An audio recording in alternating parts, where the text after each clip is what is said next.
بسم اللہ الرحمن الرحیم۔ السلام علیکم۔ Welcome to the channel move on with Osama Aslam Khan. ہمارا آج کا افسانہ ہے عقیدہ آدمی کا ہوتا ہے، لاش کا نہیں۔ یہ افسانہ بھی ناصر عباس نییر کا ہے اور ان کے مجموعہ راگ سے لکھی گئی کتاب میں شامل ہے۔ راگ سے لکھی گئی کتاب میں کل 14 افسانے ہیں اور اس کا انتساب دنیا کی سب ماؤں کے نام ہے۔ اس افسانے کا موضوع مذہب کی آڑ میں مفاد پرستی ہے۔ یہ افسانہ بھی ناصر صاحب کا اسی مجموعہ کا نمائندہ افسانہ راگ سے لکھی گئی کتاب جیسا ہی ہے۔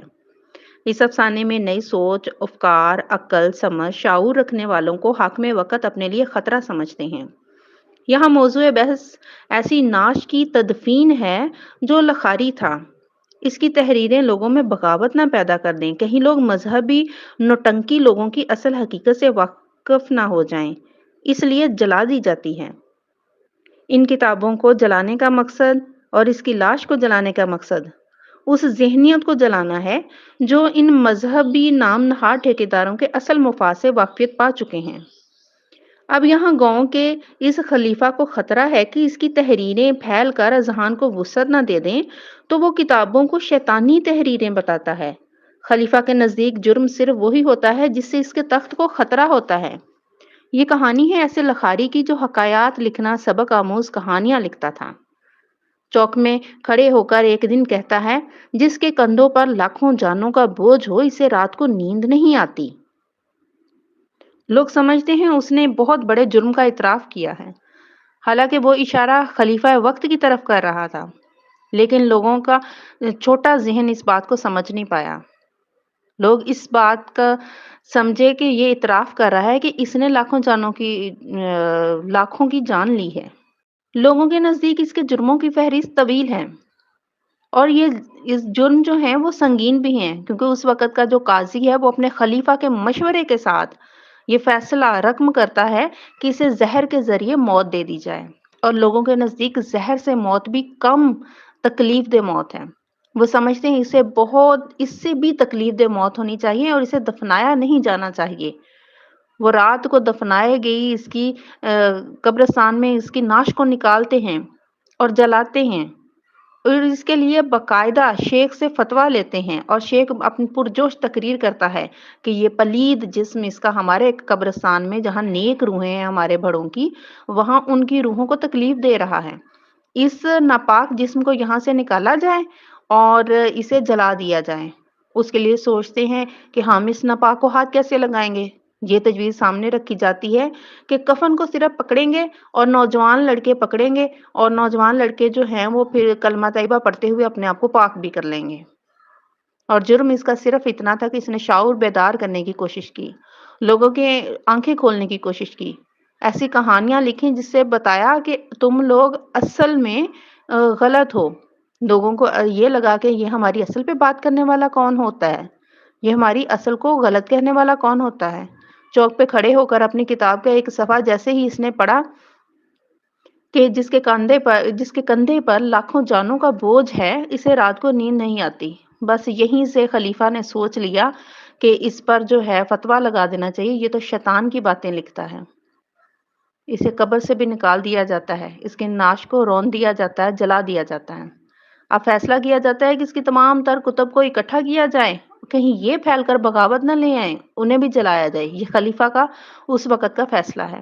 اس کے شاگردوں سے کتابیں لے لی جاتی ہیں، ہر اس سوچ رکھنے والے کو پابند کیا جاتا ہے کہ اب تم ویسا نہیں سوچو گے، اس کی کتابیں نہیں پڑھو گے، ہمارے ساتھ اٹھو بیٹھو گے، نمازیں پڑھو گے، ہمارے ساتھ مجالس میں رہو گے، کوئی اپنے استاد جیسی بات نہیں کرو گے، ایسی پابندی لگائی جاتی ہے۔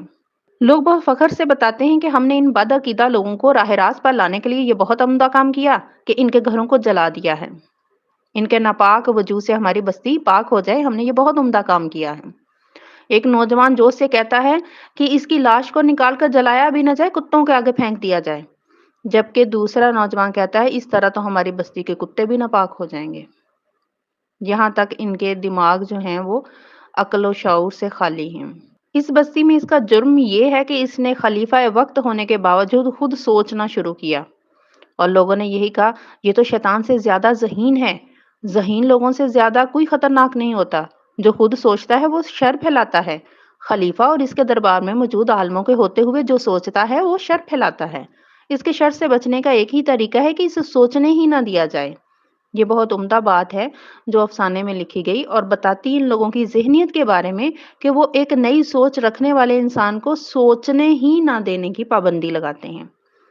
سنا ہے ایک دور کے ملک میں ایسے آدمی ہیں جو اس کی طرح کی باتیں کرتے ہیں۔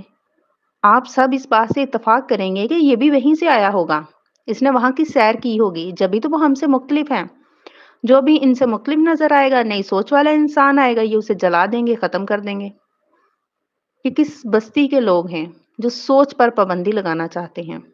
لوگ کہتے ہیں اگر چوک والا واقعہ نہ ہوتا، اگر یہ چوک میں کھڑے ہو کر اپنی کتاب کا ایک صفحہ نہ پڑھتا تو کبھی پتہ نہ چلتا کہ اس کا ذہن جو ہے شیطان نے جکڑ لیا ہے، یہ شیطانی باتیں لکھتا ہے اور شیطان اسے یہ چیزیں لکھواتا ہے، یہ شیطان کے فریب میں ہے۔ ایک انسان نے کہا کہ مجھے بھی شیطان نے فریب میں لیا تھا اور میں اس کی کتاب کی ایک حقائق میں نے پڑھی۔ ایک کوے نے دوسرے کوے سے پوچھا، ہم سب کالے کیوں ہیں؟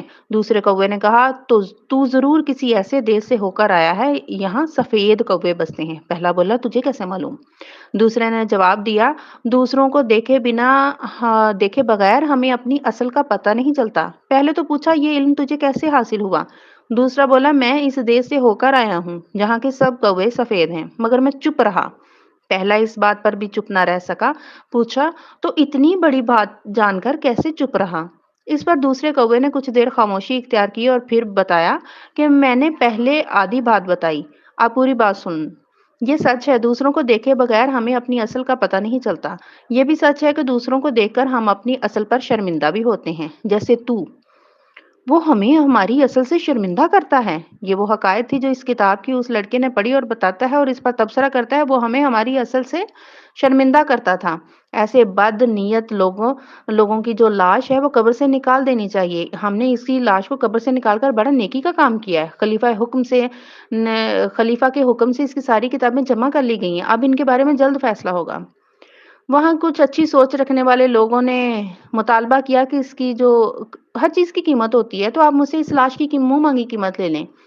تو فوراً سے اس سے پوچھا جاتا ہے، یہ تمہارا کیا لگتا ہے؟ کچھ نہیں لگتا، مگر سب کچھ۔ تم اس بستی کے ہو، ہم تمہاری 7 نسلوں کو جانتے ہیں، تمہیں اس سے کیا ہمدردی؟ یہ آدمی نہیں، لاش ہے۔ عقیدہ آدمی کا ہوتا ہے، لاش کا نہیں۔ تم گمراہ کر رہے ہو، یہ لاش اسی آدمی کی ہے جو بد عقیدہ تھا۔ ویسے تم کیا کرتے ہو؟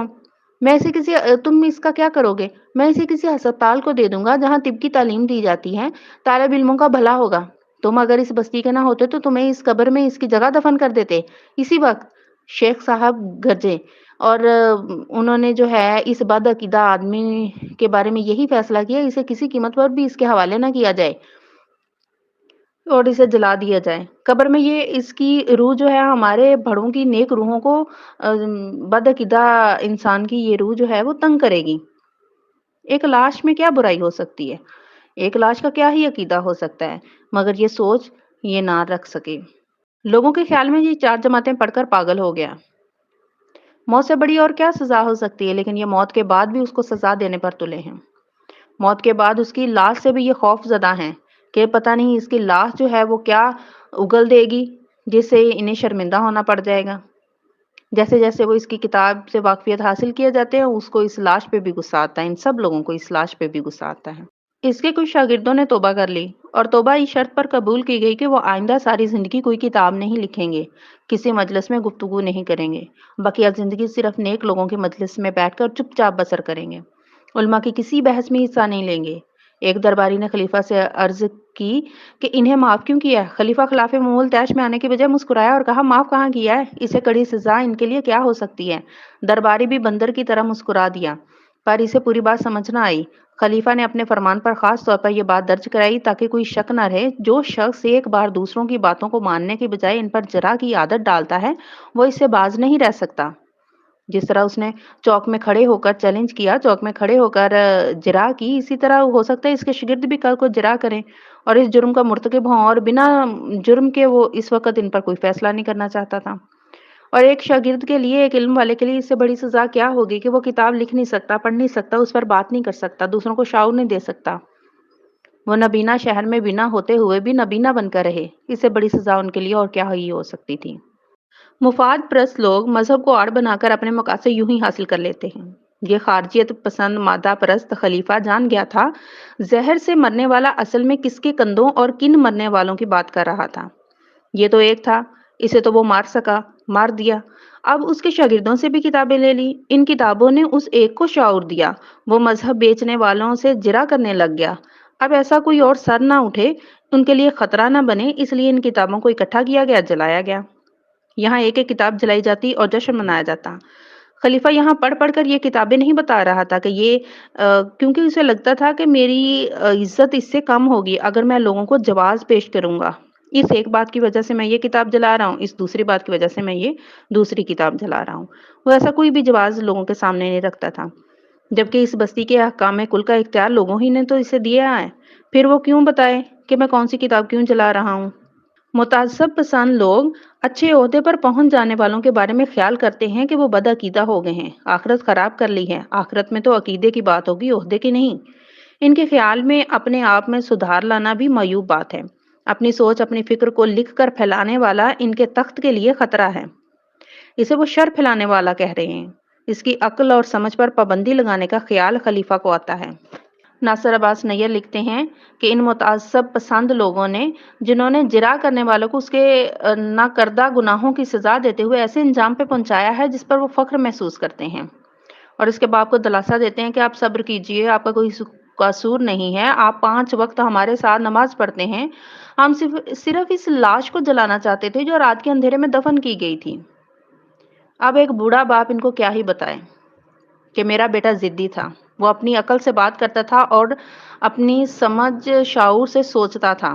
اس کی سوچ پر پابندی لگانے والا یہ معاشرہ کیسے اس کی سوچ کو قید کر سکتا ہے بھلا؟ یہ افسانہ عقل و شعور تدبر رکھنے والوں کو شرپسند بتاتا ہے۔